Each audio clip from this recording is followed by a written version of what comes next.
Hi, good evening. ആദ്യം തന്നെ ദൈവത്തിന് നന്ദി പറയുകയാണ്. തലവൻ കഴിഞ്ഞിട്ട് തലവൻ റിലീസായിട്ട് 2 വർഷം കഴിഞ്ഞു. 2 വർഷത്തിന് ശേഷമാണ് ഒരു സിനിമ തുടങ്ങാൻ പോകുന്നത്. ഒരുപാട് ഏത് സ്റ്റോറിയിലേക്ക് ലോഞ്ച് ചെയ്യണം, ഏത് സ്റ്റോറിയിലേക്ക് എത്തണം, എങ്ങനെ മുന്നോട്ട് പോകണം, അങ്ങനെ ഒത്തിരി കടമ്പകൾ പിന്നിട്ടിട്ടാണ് ഇവിടെ നിൽക്കുന്നത്. അതുകൊണ്ട് തന്നെയാണ് ദൈവത്തിന് നന്ദി പറഞ്ഞുകൊണ്ട് തുടങ്ങുന്നത്. മറ്റൊരു കാര്യം, എൻ്റെ ഒരു സിനിമയ്ക്ക് ആദ്യമായിട്ടാണ് ഷൂട്ടിംഗ് തുടങ്ങുന്നതിന് മുമ്പ് ടൈറ്റിലാവുന്നത്.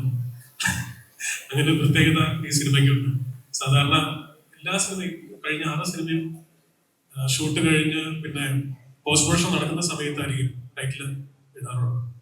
ഇത്തവണ അത് മാറ്റി കുറച്ച് കഴിഞ്ഞ് ഒരു 10 മിനിറ്റ് കൂടെ വെയിറ്റ് ചെയ്ത് മിനിസ്റ്റർ എത്തിക്കഴിഞ്ഞാൽ നമ്മൾ ഉടനെ തന്നെ ലോഞ്ച് ചെയ്യാവുന്നതാണ്. ഉറപ്പായിട്ടും ഞാൻ പ്രതീക്ഷിച്ചിട്ടുണ്ട് ഇത്രയും അധികം ആൾക്കാർ ഇവിടെ ഉണ്ടാകുന്നുള്ളത്. അതുകൊണ്ട് തന്നെ എന്നെ ഏൽപ്പിച്ച കാര്യം മറ്റാരും ഏറ്റെടുക്കാനില്ലാത്തതുകൊണ്ടാണ് സ്വാഗത പ്രസംഗം ഞാൻ ഏറ്റെടുത്തത്. ഉറപ്പായിട്ടും കുറെ പേരുടെ പേരുകൾ ഞാൻ വിട്ടുപോകുമെന്ന് ആദ്യം തന്നെ ജാമ്യം എടുക്കുകയാണ്. ആദ്യമായി എല്ലാ മാധ്യമ സുഹൃത്തുക്കൾക്കും നവമാധ്യമ സുഹൃത്തുക്കൾക്കും എത്തിച്ചേർന്നതിന് എത്രയോ നേരം മുമ്പ് 5 മണി മുതൽ എല്ലാവരും ക്യാമറ വെച്ച് റെഡിയായിട്ടിരിക്കുകയാണ്. നിങ്ങൾക്ക് എല്ലാവർക്കും ഹൃദയപൂർവ്വം സ്വാഗതം പറയുകയാണ്. ഇവിടെ വന്നുകൂടിയിരിക്കുന്ന നിങ്ങൾക്ക് എല്ലാവർക്കും മറ്റെല്ലാവർക്കും സ്വാഗതം. അതുപോലെ തന്നെ എൻ്റെ ഫാമിലി ഉണ്ട്, പാരന്റ്സ്, കുടുംബം എല്ലാവരും ഉണ്ട്, അവർക്കും സ്വാഗതം പറയുന്നു. പിന്നെ ഞാൻ ഇന്ന് ഇവിടെ പറഞ്ഞു തുടങ്ങേണ്ടത്, ഒഫീഷ്യലി ഞാൻ ജീവിതത്തിൽ ഒരുപാട് കടപ്പെട്ടിരിക്കുന്ന കുറെ വ്യക്തികളുണ്ട്. അതിനകത്ത് ഞാനിന്ന് വളരെ ഇമോഷണൽ ആണ്. കാരണം അദ്ദേഹത്തിന്റെ പ്രസൻസ് ഇവിടെ ഉണ്ടെന്ന് പറയുന്നത് അത് മറ്റാരുമല്ല, എനിക്ക് ആദ്യമായിട്ട് ഒരു സിനിമയ്ക്ക് അവസരം തന്ന എൻ്റെ ആദ്യ സിനിമയുടെ നിർമ്മാതാവ് ശ്രീ ഡോക്ടർ സജികുമാർ. ധാത്രി എന്ന് പറയുന്ന വലിയ സ്ഥാപനത്തിന്റെ ഓണറാണ് അദ്ദേഹം. ഒരു മാജിക് പോലെയാണ് എൻ്റെ ജീവിതത്തിലേക്ക് വന്നതും ഞങ്ങൾ പരിചയപ്പെട്ടതും ഒരു യാത്ര ഉണ്ടായതും. യാദൃശ്ചികമായി കഥയെക്കുറിച്ച് അദ്ദേഹം കേൾക്കുകയും അന്ന് രാത്രി ഡിന്നർ കഴിക്കുമ്പോൾ ഈ സിനിമ നമുക്ക് ചെയ്യാമെന്ന് പറഞ്ഞു. ഡോക്ടർ ഒത്തിരി ഇങ്ങനെയാണ് വാക്കുകൾ കൊണ്ടൊന്നും നന്ദി പറഞ്ഞ പോരാ. അതുകൊണ്ട് തന്നെ എൻ്റെ 2ാമത്തെ സിനിമ സൺഡേ ഹോളിഡേ ഞാൻ സമർപ്പിച്ചിരിക്കുന്നത് ഡോക്ടർക്കാണ്. ഒരുപാട് സന്തോഷമുണ്ട് ഡോക്ടർ. അതുപോലെ തന്നെ എന്നെ ഏറ്റവും കൂടുതൽ ഇപ്പോൾ റിപ്പീറ്റ് അടിച്ച് 7ാമത്തെ സിനിമയാണ് ഞങ്ങൾ ചെയ്യാൻ പോകുന്നത്. അതിൽ 7 സിനിമയിലും 6 സിനിമയിലും നായകൻ ആസിഫ് അലിയാണ്. ഒരു സിനിമ മാത്രം മറ്റൊരാൾ. എങ്കിലും ആ സിനിമയിൽ ആസിഫ് ഉണ്ടായിരുന്നു. ആസിഫിന് പ്രത്യേകിച്ച് സ്വാഗതം പറയേണ്ട ആവശ്യമില്ല, എൻ്റെ കുടുംബം തന്നെയാണ്. ഒരുപക്ഷെ എനിക്ക് എൻ്റെ വൈഫ് കഴിഞ്ഞാൽ എനിക്കൊരു നോട്ടം കൊണ്ട് ഒരാളെ കമ്മ്യൂണിക്കേറ്റ് ചെയ്യാൻ പറ്റും എന്ന് തോന്നുന്ന ഈ ലോകത്തിലെ ഒരേ ഒരു വ്യക്തി ശ്രീ ആസിഫ് അലിയാണ്. ആസിഫ്, സമ, അതു, ഹൈക്കുട്ടി എല്ലാവരും ഉണ്ട്. ഒരുപാട് സന്തോഷം. മിനിസ്റ്റർ ഇങ്ങോട്ട് എത്തും. അദ്ദേഹത്തിന്റെ സാന്നിധ്യത്തിലും അദ്ദേഹത്തിന് സ്വാഗതം പറയുകയാണ്. മിനിസ്റ്റർ OJ ജനീഷാണ് വരുന്നത്. സ്പോർട്സ് മിനിസ്റ്ററാണ്, നമുക്കറിയാം. എല്ലാവർക്കും നമസ്കാരം. ഞാൻ വേദിയിലേക്ക് കടന്നു വന്ന സമയത്ത് തന്നെ ഞാൻ പ്രിയപ്പെട്ട ആസിഫിനടുത്ത് പറഞ്ഞു, പണിയുടെ ശബ്ദം ആദ്യമായിട്ട് നേരിൽ കേൾക്കുന്നുണ്ട് എന്ന് പറഞ്ഞു. ഏതാണ്ട് ഞങ്ങളൊക്കെ ഒരു കോളേജ് സമയത്ത് പിന്നെ അല്ലു അർജുന്റെ സിനിമകൾ കാണുന്ന അല്ലു അർജുന്റെ ശബ്ദമായി കേട്ടിരുന്ന ഒരാൾ ശ്രീ ജിസ്ലോയാണെന്ന് കുറെ കഴിഞ്ഞിട്ടാണ് നമ്മൾ മനസ്സിലാക്കിയത്. അപ്പൊ ഇന്ന് ആ ശബ്ദമൊക്കെ നേരിൽ കേട്ടു. ശ്രീ ആസിഫിയുടെ ഒരു പുതിയ ചിത്രം പ്രിയപ്പെട്ട ഷംസുദ്ദീൻ പ്രൊഡ്യൂസ് ചെയ്യുന്നു. ശ്രീ ജിസ്ലോയി സംവിധാനം ചെയ്യുന്ന ഏതാണ്ട് 6ാമത്തെ ചിത്രമാണ് പ്രൊഡ്യൂസ്. അത് ഞാൻ അദ്ദേഹം വിളിച്ച സമയത്ത് തന്നെ പറഞ്ഞു, ഡയറക്ടർ ജിസ്ലോയാണെന്ന് പറഞ്ഞപ്പോൾ തന്നെ അപ്പൊ ഞാനിങ്ങനെ വെറുതെ ഒരു തമാശക്ക് ചോദിച്ചു, അപ്പൊ നായകൻ ആസിഫാണോ തമാശക്ക് ചോദിച്ചു. അപ്പൊ അത് തന്നെയാണ് ഇവിടെ നടക്കുന്നത്. ഇപ്പൊ ഒരു പുതിയ ചിത്രത്തിന്റെ ടൈറ്റിൽ ലോഞ്ചിൽ കൂടി പങ്കെടുക്കാൻ വേണ്ടി കഴിഞ്ഞാലുള്ള സന്തോഷം മുൻവയ്ക്കുന്നു. ഈ ചിത്രം ഒരു സൂപ്പർ ഹിറ്റ് ആവട്ടെ എന്ന് ആശംസിക്കുകയാണ്. ഒരു വലിയ മലയാള ചലച്ചിത്ര രംഗത്ത് ഒട്ടനവധിയായ ചലച്ചിത്ര മേഖലയിൽ ഒരുപാട് സിനിമകൾക്ക് പങ്കെടുക്കാനും അഭിനയിക്കാനും അതിന് നേതൃത്വം കൊടുക്കാനും സംവിധാനം ചെയ്യാനും നിർമ്മിക്കാനൊക്കെ ഈ ചലച്ചിത്രത്തിന് എല്ലാ ക്രൂവിനും സാധിക്കട്ടെ എന്ന് മാത്രം ആശംസിച്ചുകൊണ്ട് ഈ ടൈറ്റിൽ എനിക്ക് പ്രയാസം ചെയ്യുന്നു. തീർച്ചയായിട്ടും അതിലേക്ക് തന്നെയാണ് നമ്മൾ കടക്കുന്നത്. സർ, പക്ഷെ അതിന് മുന്നേ കൗതുകം കൊണ്ടൊരു ചോദ്യം ചോദിക്കുകയാണ്. ആസിഫിക്ക ജിസ്റ്റോയി കോമ്പിനേഷനിൽ ഏത് സിനിമയാണ് സാറിന് ഏറ്റവും ഫേവറേറ്റ് ആയിട്ടുള്ളത്? എനിക്ക് എല്ലാ സിനിമയും ഇഷ്ടമാണ്. ഡിപ്ലോമാറ്റിക് ആൻസർ ആയി പോലെ എല്ലാ സിനിമയും ഇഷ്ടമാണ്. നമുക്ക് എല്ലാവർക്കും എല്ലാ സിനിമയും ഇഷ്ടമാണ്. നല്ലൊരു പൊടിക്ക് ഇഷ്ടം കൂടുതൽ എനിക്കറിയാവുന്ന പ്രസംഗങ്ങളൊന്നും പറയാൻ പറ്റില്ല. ഞാൻ ആദ്യമായിട്ടാണ് സിനിമയുമായി ബന്ധപ്പെട്ട ഞാൻ കുറച്ച് ഡിപ്ലോമാറ്റിക് ആയിട്ട് പരിപാടി പോകുന്നു. അപ്പൊ പിന്നെ നമുക്ക് ടൈറ്റിൽ ലോഞ്ചിലേക്ക് നേരിട്ട് കിടക്കാം അല്ലേ? നമ്മുടെ എല്ലാവരുടെയും ഫേവറേറ്റ് ആയിട്ടുള്ള Asif Ali. He is here. And now I think it's time for us to directly move to the title launching ceremony. എല്ലാവരുടെയും സാന്നിധ്യം കാംക്ഷിച്ചുകൊണ്ട് തന്നെ ടൈറ്റിൽ ലോഞ്ചിങ് സെറമണിയിലേക്ക് നമ്മൾ കടക്കുകയാണ്. So we can move to both sides so that everybody will get a good view at what is coming up next on the floor. So ladies and gentlemen, are you all ready? Camera team, media team, are you all ready to capture this? If yes, here we go. We can have a countdown അല്ലേ? ഒരു കൗണ്ട്ഡൗണിന് ശേഷം നമുക്ക് മുന്നിലേക്ക് നമ്മൾ കാത്തിരിക്കുന്ന ഒരു title എത്തുന്നതാണ്. On the count of 3, 2, 1, here we go.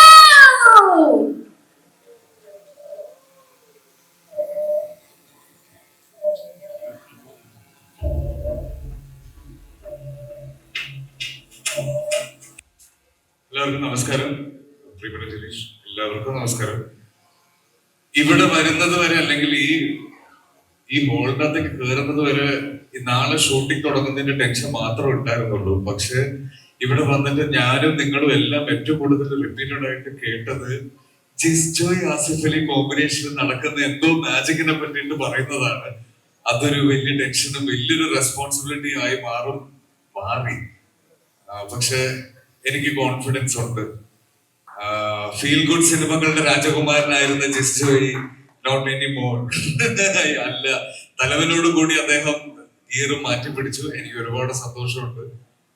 Again ഇതിലേക്ക് വരുമ്പോ തലവനിൽ നിന്ന് എൻറ്റയർലി ഡിഫറെന്റ് ആയ മറ്റൊരു സിനിമയാണ് എത്തുന്നത്. അതിനെ ഡെഫിനറ്റ്ലി സന്തോഷമുണ്ട്. അതിനേക്കാൾ ഉപരി ഇവിടെ കാണുന്ന എല്ലാ പേരുകളും എല്ലാവരുടെയും കൂടെ ഇതിനു മുന്നേ സിനിമകൾ ഞാൻ ചെയ്തിട്ടുണ്ട്. അപ്പൊ വീണ്ടും ഒരുമിച്ച് സിനിമ ചെയ്യുന്നതിന്റെ ഒരു സന്തോഷം കൂടിയുണ്ട്.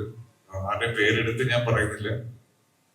എന്തായാലും താങ്ക് യു. ഞാൻ പറയാനുള്ളതെല്ലാം ജിസ് പറഞ്ഞു കഴിഞ്ഞു. ഷൂട്ടിംഗ് നാളെ ആരംഭിക്കുകയാണ്. അതിന്റെ ഒരു ഫസ്റ്റ് ഡേ ടെൻഷൻ, ഒരു ഫസ്റ്റ് ഡേ ഫിയർ ഉണ്ട് എനിക്ക്. അത് സംസാരിക്കാൻ ഒരു മടിയും പേടിയുണ്ട്. Thank you guys, thank you so much. ഇത് വലിയൊരു ഇവന്റ് ആണ്. Producers thank you. ഇത്രയും വലിയ ഒരു കിക്സാർട്ടർ സിനിമയ്ക്ക് തന്നതിന് ഒരുപാട് നന്ദി. ഈ ഒരു മൊമെന്റിൽ പറയേണ്ട ഒരു കാര്യമാണ് ആസിഫിക്ക. കുറച്ച് ദിവസമായിട്ട് സോഷ്യൽ മീഡിയ എല്ലാവരും സെലിബ്രേറ്റ് ചെയ്യുന്നത് നിങ്ങൾ രണ്ടുപേരും ചേർന്ന് നിൽക്കുന്ന ഒരു പിക്ചർ എൻ ഫ്രണ്ട് പോലെ എന്ന പാട്ടൊക്കെ ഇട്ട് BGM ഒക്കെ നമ്മളിങ്ങനെ സെലിബ്രേറ്റ് ചെയ്തുകൊണ്ടിരിക്കുകയാണ്.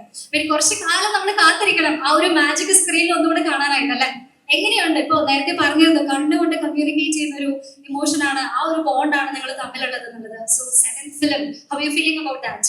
പുതിയതായിട്ട് എന്തെങ്കിലും എക്സ്പീരിയൻസ് ചെയ്യാനുണ്ടാകുമോ സെറ്റിൽ?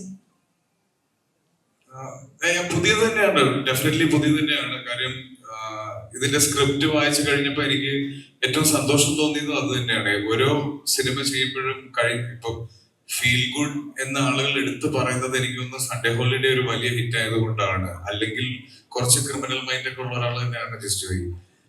അപ്പോ അത് വളരെ നന്നായിട്ട് ഈ സിനിമയിലേക്ക് വന്നിട്ടുണ്ട്. ഇതിന്റെ മൊത്തത്തിലുള്ള ഒരു കളർ സ്കീമും ഇവിടെ കാണിച്ച AI പോസ്റ്ററും ഒക്കെ കണ്ടാൽ മനസ്സിലാക്കാണ് ഇതൊരു ഫീൽ ഗുഡ് സിനിമയല്ല എന്നുള്ളത്. പിന്നെ പേഴ്സണലി എന്റെ ഏറ്റവും അടുത്ത സുഹൃത്തുക്കളിൽ ഒരാളാണ്. എന്റെ എന്ത് മട്ടത്തരം ഞാൻ ചെയ്താലും ആദ്യം അഭിപ്രായം ചോദിക്കുന്നതും എന്നെ ഒരു നല്ല മനുഷ്യനാക്കി മാറ്റും എന്ന് വാശി പിടിക്കുന്നതും എന്റെ സുഹൃത്താണ്. എല്ലാവിധ ആശംസകളും അറിയിക്കുകയാണ്. അതിന്റെ കൂടെ ആസിഫിക്ക പോകാൻ ധൃതി വയ്ക്കാൻ തോന്നുന്നു. പക്ഷെ ഒരു റിക്വസ്റ്റ് കൂടി ഉണ്ട്. സോഷ്യൽ മീഡിയ ഏറ്റെടുത്ത ഒരു വൈറൽ വീഡിയോയിലേക്ക് നമുക്ക് പോകാം. ഇപ്പൊ കട്ടി മീശയായിട്ട് ഇങ്ങനെ സ്റ്റേജിൽ നിൽക്കുമ്പോൾ മീശ പിരിക്കുന്ന ഒരു വീഡിയോ, ആ ഒരു മൊമെന്റിലേക്ക് ഒന്നുകൂടെ ഇങ്ങനെ ഓർമ്മ പുതുക്കിക്കൊണ്ട് ഇപ്പോ ഇത്രയും പേര് നിറഞ്ഞു നിൽക്കുന്ന ഈ ഒരു ഹാളിൽ ഇത്രയും മീഡിയയുടെ ഫ്രണ്ടില് ലൈവായിട്ട് ആ മീശ പിരിച്ചാൽ എങ്ങനെയുണ്ടാവും? എല്ലാരും റെഡിയാണ്. അപ്പൊ എനിക്ക് തോന്നുന്നു അതിന്റെ ഞാനിത് സിനിമയ്ക്ക് വേണ്ടി എക്സ്ക്ലൂസീവ് ആയിട്ട് വെച്ച പീസാണ്. സിനിമയെ പിരിച്ച പോലെ ഇവിടെ നിന്ന് നമുക്ക് സ്റ്റാർട്ട് ചെയ്യാം. അതെല്ലാവരും ഏറ്റെടുക്കട്ടെ. അപ്പൊ തിയേറ്ററിൽ കണ്ട് നമുക്കത് കൂടുതൽ എൻജോയ് ചെയ്യാം. അതിന് കൂടുതൽ രോമാഞ്ചം നമുക്ക് നൽകുന്നതിനായിട്ട് ഇപ്പൊ നമ്മൾ കേട്ട ട്രാക്ക് കൂടെ നമ്മൾ പ്ലേ ചെയ്യാം. അപ്പൊ അതിന്റെ ഒരു ഫീലില് അസലായിട്ട് സന്ദേശ പിരിച്ച് നമ്മളെ കൂടുതൽ എന്റർടൈൻ ചെയ്യാനായിട്ട് ആസ്പിക്കുന്നതാണ് റിക്വസ്റ്റ് ചെയ്യാണ്. ജസ്റ്റ് ചേട്ടാ മൈക്ക് മാറ്റിട്ട് മീശ പിരിപ്പിക്കാനല്ലേ.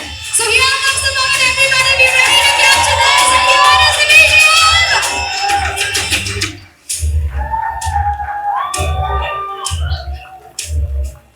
എത്രവട്ടം ചെയ്യിപ്പിക്കണം? Once more. ഒരു വട്ടം കൂടെ പോട്ടെ. ഒരു വട്ടം കൂടെ 10 വട്ടം കൂടെ ചെയ്യിപ്പിക്കണം നമുക്ക് കേട്ടോ. എന്നാലും ഫസ്റ്റ്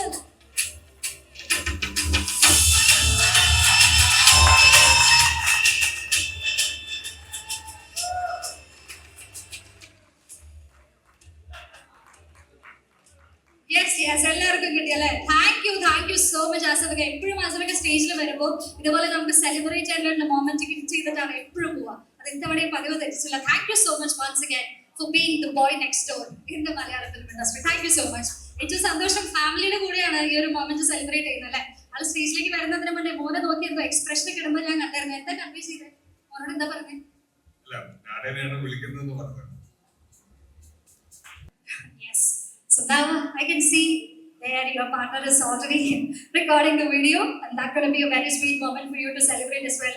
അപ്പോൾ മലയാളികൾ എല്ലാവരും കാത്തിരിക്കുകയാണ് ഈ ഒരു കോംബോ വീണ്ടും തിയേറ്ററിൽ കാണാനായിട്ട്. നേരത്തെ ഞാൻ പറഞ്ഞതുപോലെ if I could use that liberty, തീമ്പുകാരി എന്ന ടൈറ്റിൽ മാറുമോ? എന്താണ് ഇനി പ്രതീക്ഷിക്കുന്നത്? How are you feeling about this combo being back together?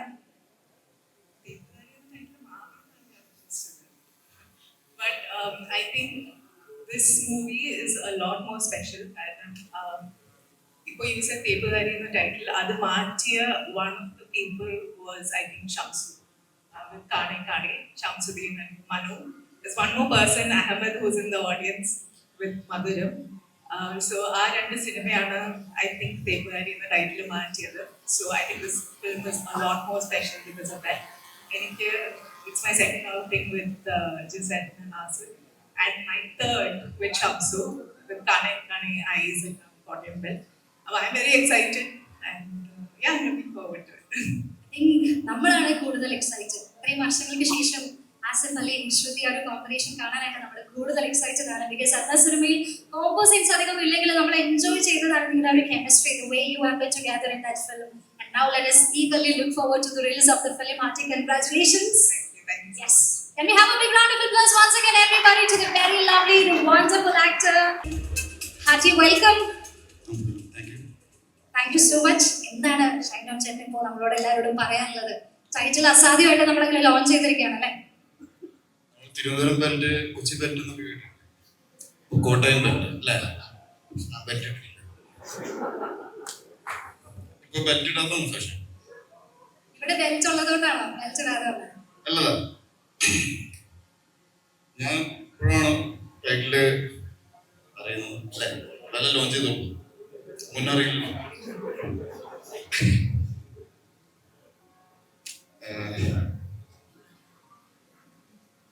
എന്ത് പറയണം എന്ന് ആലോചിക്കുകയാണെങ്കിൽ സിനിമയെ കുറിച്ച് സിനിമ ഷൂട്ട് തുടങ്ങാൻ പോകുന്നുള്ളൂ. അസിഫിന്റെ കൂടെ ഞാൻ ആദ്യം ചെയ്യുന്ന പടം ട്രാഫിക്, അസിസ്റ്റന്റ് ഡയറക്ടറായിരുന്നു. രാജേഷ് പിള്ളയുടെ കൂടെ ആ വണ്ടിയിലുള്ള രംഗങ്ങളും പരിപാടികളും ഒക്കെ. പിന്നെ അഭിനയിക്കുന്നത് പകിട. അതിനുശേഷം അല്ലേ അടികൂസ് അമികൂസ് അടികൂടെ അടിയപ്പെടാം കണ്ടിട്ടുണ്ടായിരുന്നു. ഇത് മൂന്നാമത്തെ ചിത്രം അല്ലേ?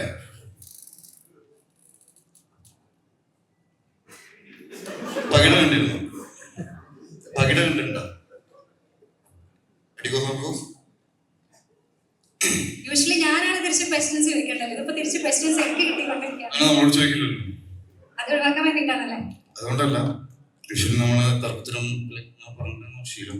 എന്നാ മേ ബി ഒരു ചാൻസ് അല്ലേ വേറെ ആർക്കെങ്കിലും തരട്ടെ? ജസ്റ്റ് ആയിട്ടുള്ള തരട്ടെ?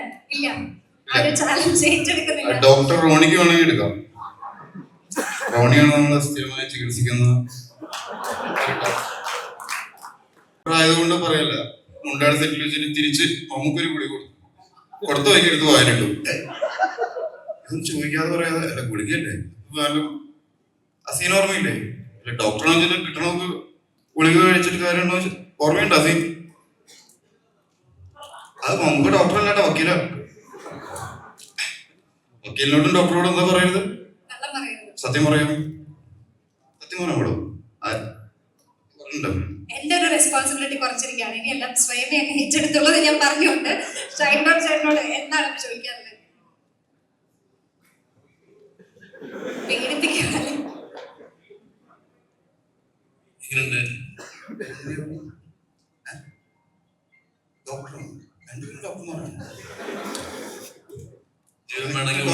അസോസിയേഷൻ ആയാലും എന്നുള്ള കാര്യം അറിയായിരുന്നോ? അറിയില്ലായിരുന്നു. കാണുന്നത് അങ്ങോട്ട് നോക്കൂ. നിങ്ങൾ ആദ്യമായിട്ടാണ് കാണുന്നത്. ഞാൻ അവിടെ സ്റ്റേജിൽ താഴെ ഇരിക്കുമ്പോൾ കണ്ടിട്ടുണ്ട്. ഡോക്ടർ എന്ന് പറഞ്ഞു കഴിഞ്ഞാൽ നിങ്ങളുടെ കുട്ടിയുടെ ഡാഡിയുടെ ഡോക്ടറോ മെഡിക്കൽ ഡോക്ടറാണ്. ഏതാണ് സ്പെഷ്യലൈസ് ചെയ്തിട്ടുള്ളത്? ഞാനിപ്പോ ആയുർവേദ ഡോക്ടറാണ് ഓൾറെഡി, പക്ഷെ ഇപ്പൊ MBBS പഠിച്ചുകൊണ്ടിരിക്കുകയാണ്. എന്താ ആയുർവേദ ഡോക്ടറാണ് ഓൾറെഡി, സ്വിച്ച് ചെയ്തിട്ട് ഇപ്പൊ MBBSലേക്ക് കയറിയിട്ട് MBBS പഠിച്ചുകൊണ്ടിരിക്കുന്നു. കംപ്ലീറ്റ് ചെയ്തിട്ടില്ല, അതിനിടയ്ക്ക് അലോപ്പതിയിലോട്ട് മാറി. അലോപ്പതി അലോപ്പതി എന്ന് പറഞ്ഞാൽ നമ്മുടെ ഈ ഹോമിയോപ്പതി ഇംഗ്ലീഷ് മരുന്ന് തന്നെ. അതെന്താ അങ്ങനെ? അതിനാണ് ഡിമാൻഡ് കൂടുതലല്ലേ? എനിക്ക് ഇഷ്ടമാണെങ്കിൽ പഠിച്ചോട്ടെ. Okay okay okay. സീനിയർ ഡോക്ടറാണ് പുള്ളി. ഓർത്തോ അല്ലേ? BBS graduate. MBBS അല്ലേ? നല്ലടാ, ഓർത്തെന്ന് പറഞ്ഞൊരു പോസ്റ്റ് ഗ്രാജുവേഷൻ ഡിഗ്രി അല്ലേ? ഏതാ സ്പെഷ്യലൈസ് ചെയ്തിട്ടുള്ള രണ്ടുപേരും? ചെറുതായിട്ട് ടോപ്പിക്കിൽ വഴി മാറി പോകുന്നുണ്ടോ ഒരു സംശയം. അല്ല, നമ്മള് ഈ കഥ നമുക്ക് കോട്ടയം ബെൽറ്റിനെ കുറിച്ച് നമുക്ക് സംസാരിക്കാം. പറഞ്ഞു തിരുവനന്തപുരം പറ്റിയ ശേഷം കൊച്ചി പറ്റിയ ശേഷം കോട്ടയം നമുക്ക് കഥ പറയാൻ പറ്റില്ല. അപ്പൊ പിന്നെന്താ പറയാ?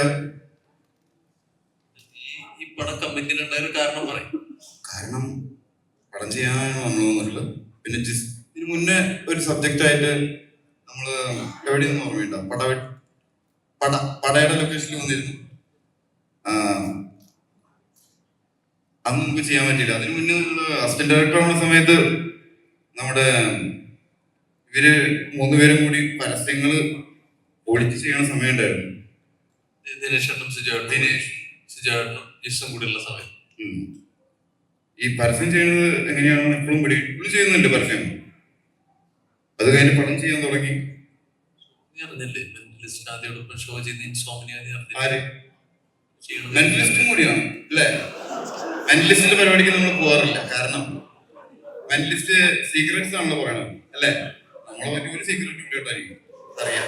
അതുകൊണ്ടാ അതൊരു വലിയ കാര്യമില്ല. അതിനെ കുറെ സീക്രറ്റ്സ് ഉണ്ടാവല്ലോ. ഞാൻ പറയണം വേണ്ട അല്ലേ? ഞാൻ സിംഗിൾ ആണ്, എനിക്ക് പറയാം. അതുകൊണ്ടാ പറയാം സീക്രറ്റ്സ് ഒന്നും ഇല്ല. എന്തെങ്കിലും സെക്കൻഡ് പാർട്ട് വരുന്നുണ്ട് സ്കോഡിന്റെ ഇല്ലേ? കുറച്ചധികം നേരത്തെ ഗസ്റ്റ് ആയിരുന്നു. എന്തെങ്കിലും പറയുന്നുണ്ടോ? വഴിയുണ്ടാക്കാം, പ്രൊഡ്യൂസറോട് ചോദിച്ചിട്ട് വഴിയുണ്ടാക്കാം. ഷംസു ഒരു വിധത്തിൽ ഒപ്പിച്ച് എനിക്ക് നോക്കാത്തെന്ന് വെച്ച് കഴിഞ്ഞാൽ എന്താന്ന് മനസ്സിലായോ? സഭാകം ഉണ്ടോ? ഇല്ല. എന്നാ നമുക്ക് അരങ്ങൊഴിഞ്ഞാലോ? Thank you. എല്ലാവരും പടം കാണണം അല്ലേ? ഓർമ്മിപ്പിക്കാതെ. Thank you. പറയേണ്ടത് എനിക്കറിയില്ല. First of all thank you ജിസേട്ടാ ഫോർ ദ ഇൻവൈറ്റ്. വിളിച്ചിട്ടെങ്കിലും വരും. എന്റെ സ്വന്തം ജ്യേഷ്ഠന്റെ സിനിമയാണ്, സ്വന്തം ഫാമിലിയുടെ സിനിമയാണ്. സോ ആസിക വാസ് ഓൾവേസ് എ സപ്പോർട്ട്. ജിസേട്ടൻ very happy for the crew and excited for the film. ജിസേട്ടാ ടൈറ്റിൽ പൊളിച്ചു, ഒരു രക്ഷയില്ല. Great. So very excited. Thank you so much. ഞാൻ എൻ്റെ കുടുംബത്തിലെത്തിയ പോലെയാണ് എനിക്ക് തോന്നുന്നത്. കാരണം ഇവിടെ ഇരിക്കുന്നവരെല്ലാവരും നിങ്ങൾക്ക് അന്യരായിരിക്കാം, പക്ഷെ എനിക്ക് അന്യരല്ല.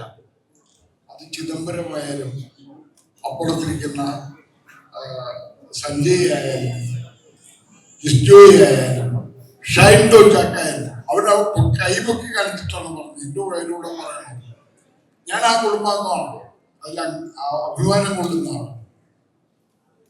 നമ്മുടെ ഒരു കമ്മ്യൂൺ എന്ന് പറയുന്നത് ഒരു സിനിമ കഴിഞ്ഞിട്ട് ബ്രേക്ക് ചെയ്ത് പോകുന്നതല്ല. എവിടെയൊക്കെയോ മനുഷ്യന്റെ ബന്ധങ്ങൾ നമ്മൾ ഓർമ്മപ്പെടുത്തുന്നതാണ് ഓരോ ലൊക്കേഷനും ഓരോ മനുഷ്യരുമായിട്ടുള്ള ബന്ധങ്ങൾ. എനിക്ക് ജിസിന്റെ സൺഡേ ഹോളിഡേയ്സ് എന്ന് പറയുന്ന സിനിമയിൽ അഭിനയിക്കുമ്പോൾ ഞാൻ ആദ്യമായിട്ടാണ് ആസിഫായിട്ട് ആ സിനിമയിൽ അഭിനയിക്കുന്നത്. ഞാൻ ആസിഫിന്റെ അച്ഛനായിട്ടാണ് അഭിനയിക്കുന്നത്. അടുത്ത പടം കുഞ്ചാക്കോ ബോബനാണ് നായകൻ. അവിടെ ഞാൻ അച്ഛനാണ്.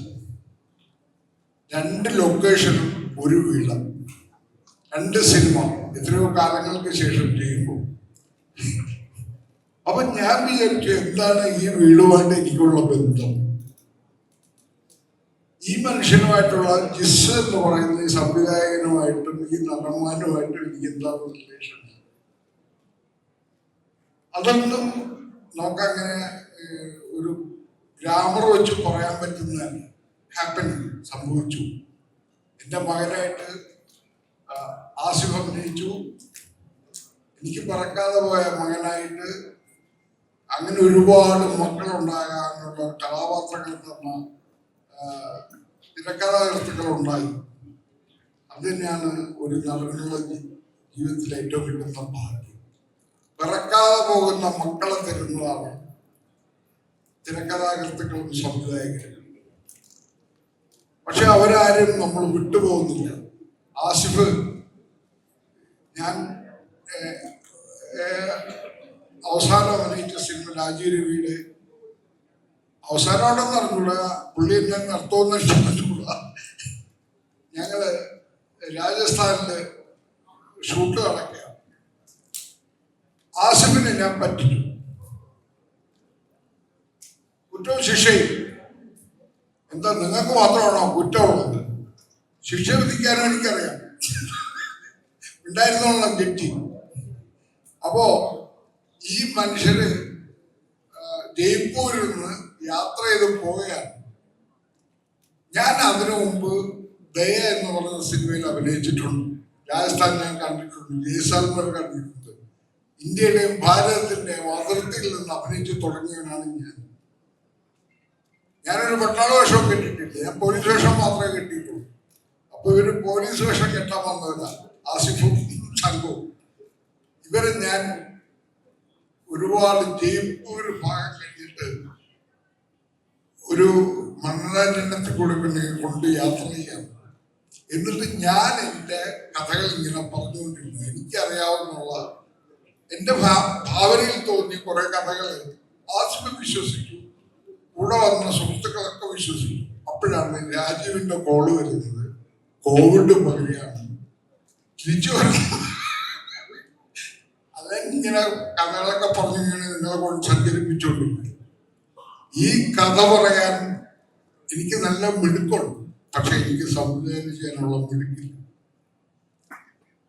അഭിനയിക്കാൻ അറിയാവുന്നതുകൊണ്ടാണ് ഞാൻ ജിസ് മോൻ ജോയ് എന്ന് പറയുന്ന സംവിധായകൻ എന്നെ അഭിനയിക്കാൻ വിളിച്ചതെന്നാണ് എനിക്ക് തോന്നുന്നത്. ജിസ് മോൻ ജോയ് തൊട്ടടുത്തിരിക്കുന്നത് എന്റെ മകനെ തേച്ചുകൊണ്ട് പോയ നായികയാണ്. സന്തോഷം, എല്ലാരെയും ഒരുമിച്ച് കാണാൻ പറ്റിയതിലും ഇങ്ങനെ തേക്കാൻ പറ്റുന്നതിലും. ഞാൻ ഇന്ന് ഈ വേഷം കിട്ടുന്നത്, ഞാനൊരു ജുബ്ബ ഇട്ടാവുന്നത്. പക്ഷെ എനിക്ക് തോന്നി എന്നെ കളവനാക്കി കളയാൻ വേണ്ടി, കടപ്രോഗിയാക്കി കളയാൻ വേണ്ടി ഒരു ശ്രമം നടക്കുന്നുണ്ട്. എന്നാ പിന്നെ ടീഷർട്ട് ഇട്ട് വരാം എന്ന് പറഞ്ഞിട്ട് തൊട്ടടുത്ത കടയിൽ നിന്ന് വാങ്ങിച്ചിട്ട് ടീഷർട്ടാണ്. സത്യം പറഞ്ഞ് ഞാൻ പറയാം, ഈ ടീഷർട്ട് ഞാൻ അവിടെ ഒട്ടും പൈസ പോയി തിരിച്ചു.